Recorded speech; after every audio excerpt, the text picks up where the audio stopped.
Welcome to the KEI's Networks series exploring decarbonization, GHG emissions to arrest climate change. The focus in the second episode, is about the role of technologies, current and emerging, to address climate change.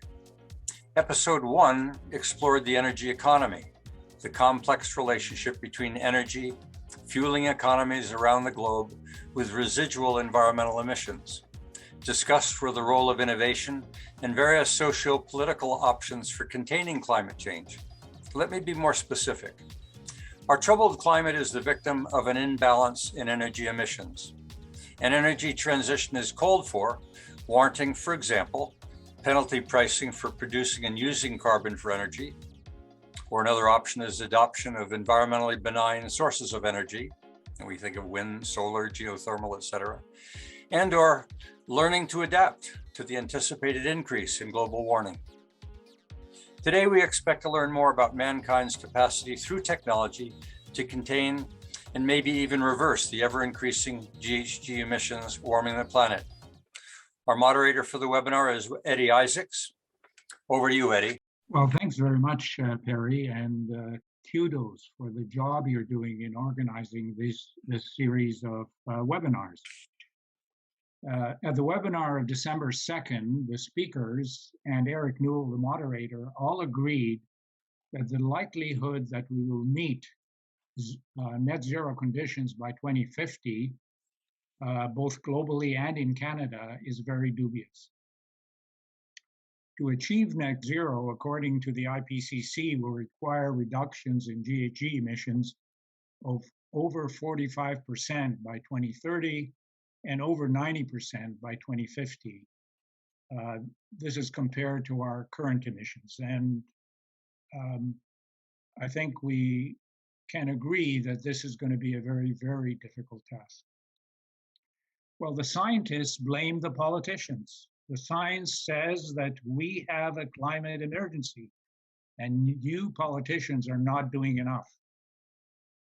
The politicians say it's not us. The science says that we have a climate, it's the fossil fuel company. They know about global warming and knew about it decades ago, and they continued with business as usual.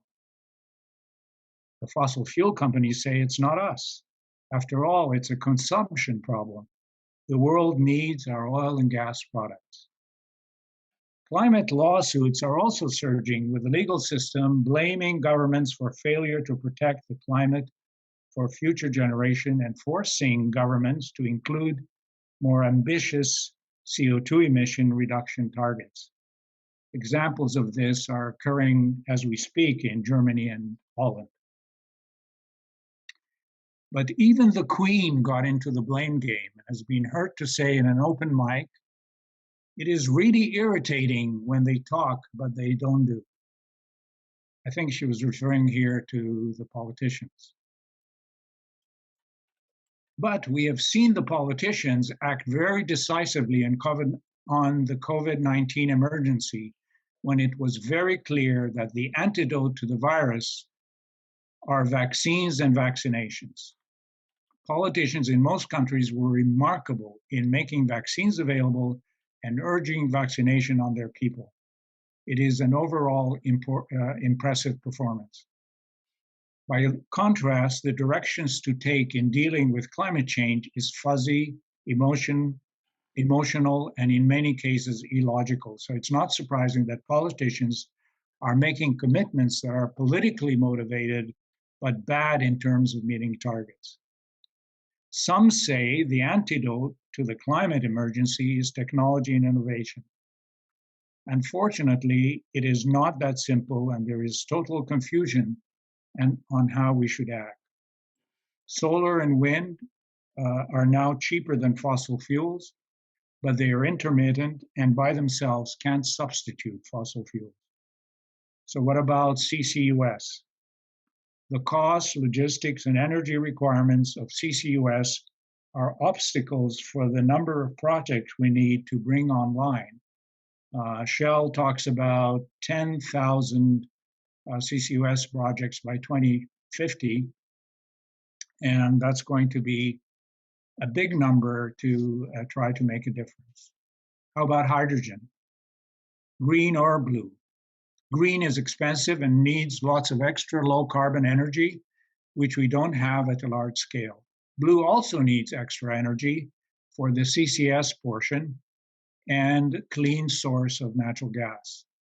Both green and blue hydrogen don't have ready-made markets. So, that's going to take time.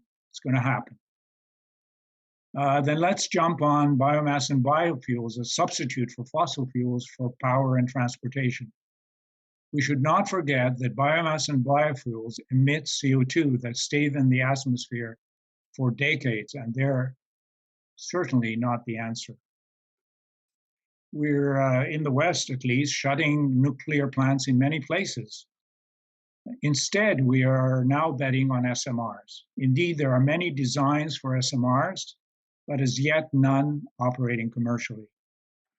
And then, if all of that together is not enough, we'll plant 1 billion trees or more.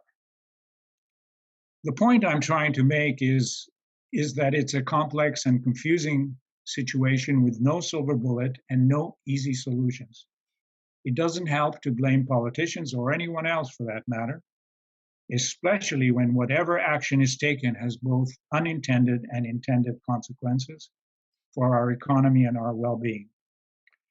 From my perspective, technology and innovation is essential and will have an important role to play, but at the scale and the long lead time required for deployment, the extra energy for deployment, here I'm thinking of CCUS, hydrogen, and direct air capture as examples, and the enormous economic cost for deployment, the best we can hope for is technology innovation will help slow the rate of global warming. So as Perry pointed out, we can adapt to a warmer world in a more predictable and less frantic fashion. This webinar is about emerging technologies to address climate change.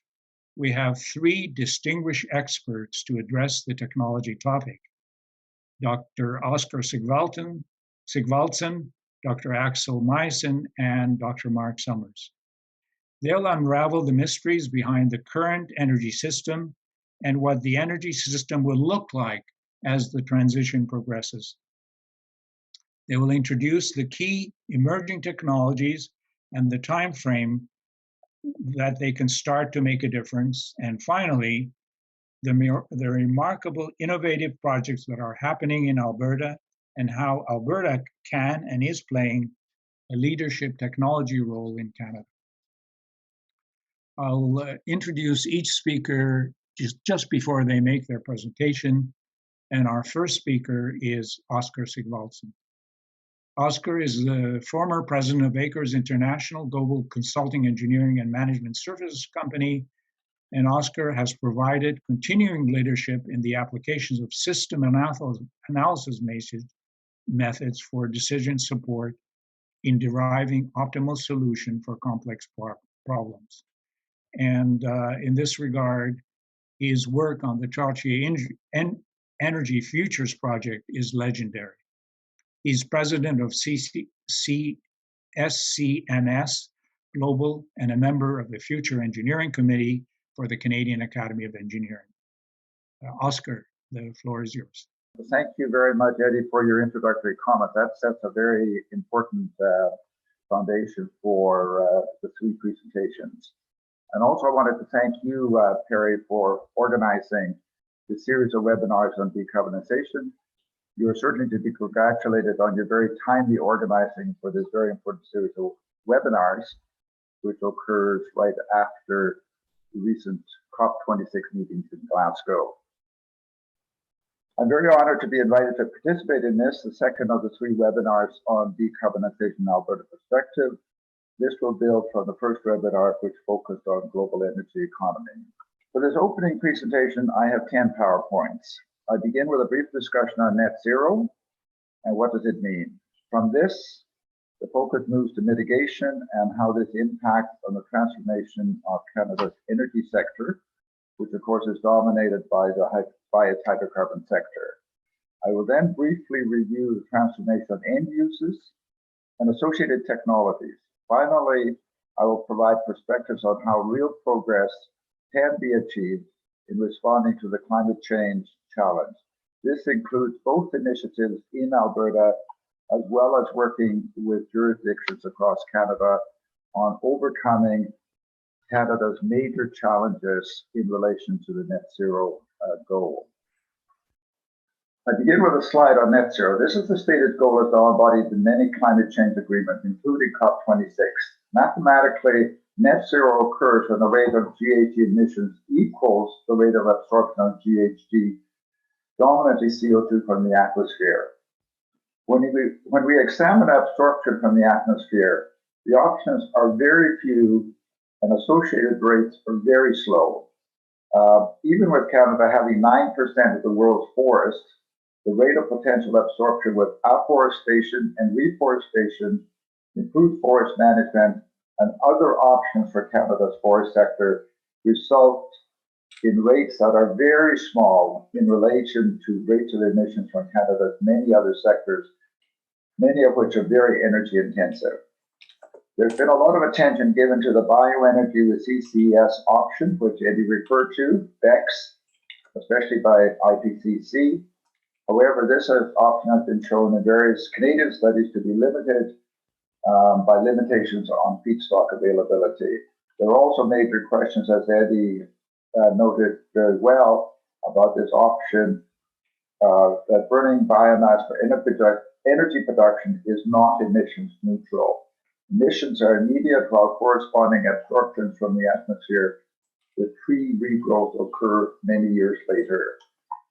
There are also studies of direct air capture, such as the Canadian initiative by Carbon Engineering or the Carbfix project in Iceland. The Carbfix project converts captured CO2 into a carbonate rock by injecting captured CO2 into high temperature basaltic formations. To date, such initiatives are either very energy intensive or lack scale in relation to the magnitude of GHG emissions in general. The key message, as shown at the bottom of the slide, is that the potential for GHG absorption from the atmosphere is very limited based on what we know today. The conclusion is that we cannot rely on any significant contribution from absorption strategies from the atmosphere. Accordingly, there need to be major commitments to reducing emissions wherever possible. The next PowerPoint has a lot of information on it, so I will focus on the highlights. The pair of pie charts in the upper right quadrant is a reasonably standard way of showing GHG emissions. This is for all of Canada for 2019. Left diagram includes all emissions, which are approximately 720 million tons of CO2 equivalent. Roughly 75% is combustion emissions, which is shown on the left pie chart. And then the breakout pie chart on the right is non-combustion emissions, which is about 25% of the total. The non-combustion emissions include industrial emissions, which are byproducts of chemical processes, fugitive emissions, which is primarily leakage of methane, agriculture emissions, primarily methane from ruminant animals, and nitrous oxide from nitrogen-based fertilizers, and landfill emissions, which again is primarily methane. Combustion emissions are in two parts, supply and demand.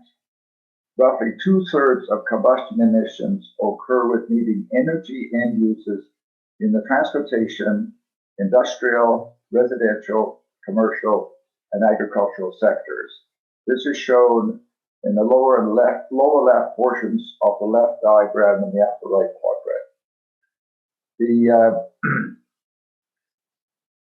The lower left pair of pie charts are identical to the pair in the upper right quadrant on the PowerPoint, except for one key point.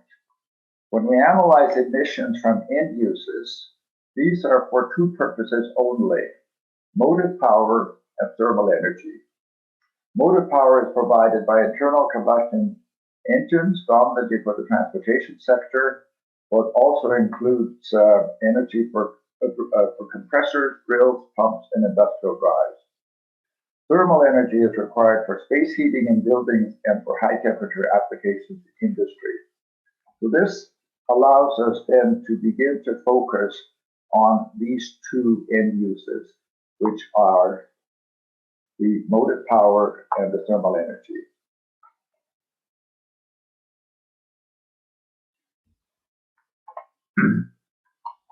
So the key observation is that about 50% of total emissions are combustion emissions from burning hydrocarbons for meeting these two types of emissions. In order to meet the net zero goal, the first challenge is to examine options for essentially eliminating such emissions or satisfying such end uses. As noted in Eric Newell's opening comments in the previous webinar, this serves as a very basic recognition of what the end goal looks like and focus on the defining transformation strategies from transitioning to a goal with essentially total elimination of burning hydrocarbons for satisfying end uses.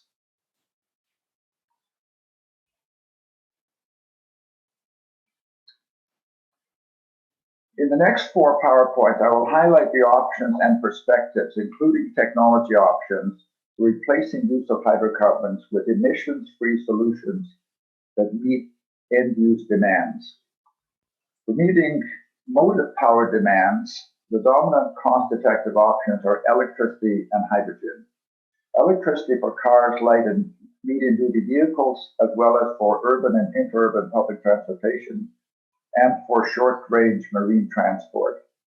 For heavy-duty truck and rail transport, battery technology is not sufficiently advanced for electricity to be a competitive option. So the more likely option is based on hydrogen fuel cell technology. There's also a potential role for nuclear for long-range marine transport. This is international, across the Pacific and the Atlantic and so on, because of the refueling advantage. There's already a proven technology. This is also a proven technology for submarines. One of the very challenging problems for a cost-effective solution to air transport. So this may still need to rely on the hydrocarbon sector for production of competitively priced jet fuels.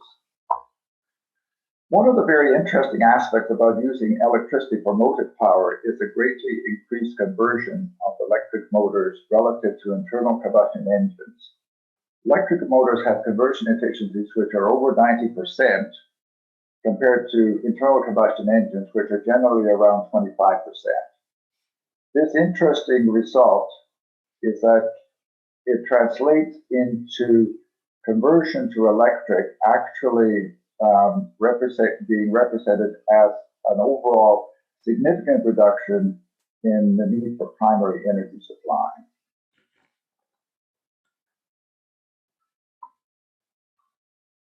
For meeting thermal energy demands for buildings and industry, when replacing use of hydrocarbons, the dominant options again are electricity and hydrogen. The first step is always to assess the potential for energy efficiency and energy conservation, as noted. We also look at biomass and forest residues of landfill gas from waste sites. However, those quickly become resource constrained. So the major challenge for this option is cost, including the real standard investment in burning natural gas pipeline distribution infrastructure. In several European countries, what I was getting to there is that the option of actually using hydrogen as 100% in existing pipeline and distribution systems is a challenge because there are some technical issues such as combustibility, corrosion, and leakage. However, this is an option that is being looked at in several European countries, particularly Germany, Netherlands, and the UK. And it's the idea of converting existing natural gas infrastructure to transporting 100% hydrogen. So for For the industrial side, the hydrogen option is also interesting for high temperature applications, including its competitiveness with electric arc furnaces for high temperature industrial processes. In the next two PowerPoints, the focus is on the supply challenge with producing emissions-free production of electricity and hydrogen, respectively. The transformation process towards net zero will certainly result in a major increase in electricity demand and associated supply. Projections are typically 2 to 3-fold. For Canada, this means that electricity supply will need to increase from its current 650 terawatt hours per annum to as much as 2,000 terawatt hours in 2050. Generating capacity will need to increase from its current 130 megawatts to more than 500 megawatts. This is in addition to the need for upgrading and rehabilitating existing capacity and for phasing out coal-fired generation. There are also demands for emissions-free electricity from intermittent generating sources and for major increases in storage, especially pumped storage for long-duration storage. I would note that potentially important role of natural gas combined cycle generation with CCS.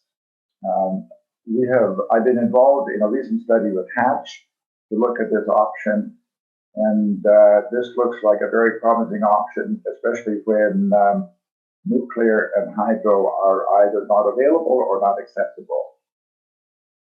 So as noted, also I want to emphasize the potentially important role of nuclear for future electricity supply. And Alex will certainly be presenting this in more detail, including the potential for both fission and fusion energy. As a final note here, there are potential complementarities between electricity and hydrogen in terms of both energy exchange and for storage. This next PowerPoint addresses the challenge with production and delivery of emissions-free hydrogen. As noted, the main sources of hydrogen include production by electrolysis and by reforming of hydrocarbons, dominantly by hydrocarbons, and dominantly natural gas. At present, 96% of hydrogen produced globally is by reforming, 4% by electrolysis. The cost of electrolysis is about 2.5 times higher than the production from reforming. As noted, hydrogen can in fact be produced by many different technologies. The traditional production of hydrogen has been by steam methane reforming, but that produces a lot of CO2, which needs to be sequestered. So there are other options now in which natural gas is the feedstock, but the amount of CO2 is greatly reduced. There are also options where options with regard to based on no CO2 being produced, in particular the plasma reforming, but on the work that I have been familiar with to date, it is not competitive with electrolysis. So this then brings me to the last two PowerPoints, which really addresses the challenges and opportunities for Alberta to assume a strong leadership role in addressing a challenge of reducing GHG emissions, while also ensuring economic growth and orderly transformation of energy systems. This ties in with the challenge as articulated by Perry in his opening remarks and on the opportunities for Alberta. So Alberta has a very enviable tradition of being a global leader in addressing the enormous economic and technical challenges associated with achieving progress on its energy sector and challenges. This has been achieved over the last 50 years, and in which technology has played a very important role in ensuring that Alberta is a major supplier of hydrocarbons for Canada and for export to the rest of the world. It has excellent universities and colleges, research institutions, policy institutes. And now Alberta is again faced with another opportunity of transforming its energy sector to meet the needs of the people in Alberta and across Canada. In this PowerPoint, I try to emphasize the importance of moving from its established strength to also strengthening the overall approach and process, which includes comprehensive integrated planning, giving greater attention to decision processes, and finding a way of bringing together political leaders, industry leaders, and government and other key stakeholders working together in terms of defining the optimal set of solutions, the optimal pathways, with a very clear idea of what the end goal is. Just a few little bullets here. The decision process requires cooperation. It should be nonpartisan. And when we look at technology options, there has to be respect for the fact that these need to be fully engineered. It needs to be underpinned by clear scientific understanding, and it needs to be realistically scheduled in terms of all the phases from research and development through demonstration and commercialization.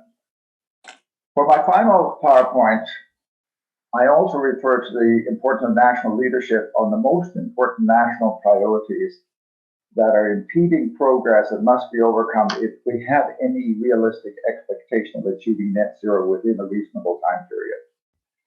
The first of these is to work towards a clear and shared Canadian story on the importance of Canada's hydrocarbon sector for economic growth and development for Canada, while much of the national dialogue is to equate net zero with eliminating hydrocarbons in their entirety. This is simply a grossly incorrect messaging about the importance of Canada's hydrocarbon sector. While there will be a major reduced role for direct combustion for meeting end uses, there is a potentially very large emerging role in which hydrocarbons becomes the dominant feedstock for hydrogen production and as a source for electricity generation with CCS or CCUS. This is in addition to its established role as a feedstock for production of various hydrocarbon products, including plastics, polymers, and various medical products. It is also important that Canada's export potential not be impeded, as there is a huge global market for hydrocarbons, even as the world works towards a net zero goal. The second major issue is related to overcoming the regulatory constraints that are impeding infrastructure development in Canada. Without major change in the supporting regulatory framework, it's difficult to see how Canada can deliver on the huge infrastructure requirements required to reach net zero. As noted above, this includes enormous investments in electricity supply and rehabilitation, support for a hydrogen-based economy, and the infrastructure transition for Canada's hydrocarbon sector. The third priority is the need to rebuild Canada's capacity for the engineering and delivery of major infrastructure. This is a globally recognized capability that existed in Canada 50 years ago, but to a significant extent has disappeared with the absence of large infrastructure developments in Canada. This needs to be rebuilt if we're going to be successful in delivering the large infrastructure which is required over in the process of reaching net zero. So in the spirit of ending on a positive note, I'm confident that Canada can greatly improve its performance in delivering major reductions in GHG emissions, in achieving economic growth, and having a globally competitive hydrocarbon sector. This will not be easy and will require more and better coordination between political leaders, government, industry, and other key stakeholders. There will be major changes in our energy systems and the way in which we use energy to meet our everyday needs. There will be extra cost burden for society, but if we do this in an organized way, this should be manageable. So thank you again for the opportunity of making this presentation. Thank you very much, Oskar. This was a great, insightful presentation on the energy system, how it will evolve in the transition, what are the key technologies to decarbonize the end-use sector, such as transportation, electricity, industry, and buildings. And I think your note about how Alberta can take a leadership role is really well taken, including the point about the infrastructure we're missing, and if we are not going to pursue that kind of infrastructure, it's going to be to our detriment, and it's going to make it much harder to reach our goals. So thank you very much, Oskar. Well done.